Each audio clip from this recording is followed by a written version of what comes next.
Qizlar guruhida faoliyatimni to'xtatganim rost. Bugun bывший labelim tomonidan video joylanibdi.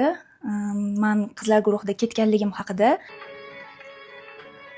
Joylangan videodan keyin men o'zimdan ham eshitishinglar kerak deb hisobladim. To'g'risi, hamma bo'lgan voqealarni, sabablarini gapirib o'tirish niyatim yo'q. Так вот, guruhdan ketish bu meni fikrim emas edi, bu meni qarorim emas edi va bu meni initsiyativam ham emas edi. Men o'zim bu haqida kecha bildim.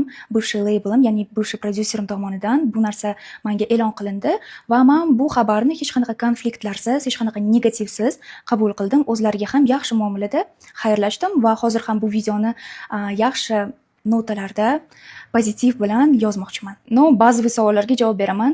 Turmushga chiqmayapman. Ko'pchilik shu savolni berishdi. Turmushga chiqayotganingiz uchun ketdingizmi deb.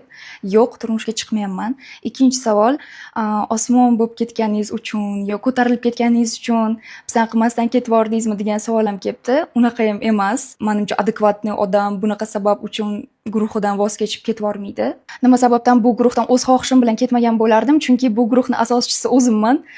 Boshqa qizlarni ham bir-biri bilan tanishtirgan odam o'zim bo'laman. Получается, biz uchalamiz o'rtoq bo'lib yurardik va men qizlarga shunaqa taklif bergan edim. Guruh ochsak, nima deysizlar?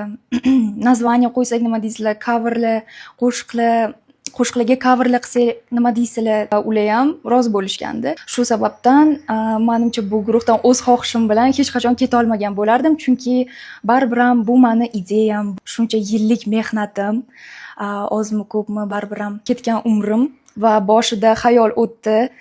Hammani asl yuzi qanaqa ekanligini ko'rsataman. Men u yoqda bir o'zim qancha ko'p qiyinchiliklar, qancha ko'p nohaq narsalarni eshitganim, yashab o'tganim haqida hammaga aytaman degan fikr bo'ldi, to'g'risini aytaman.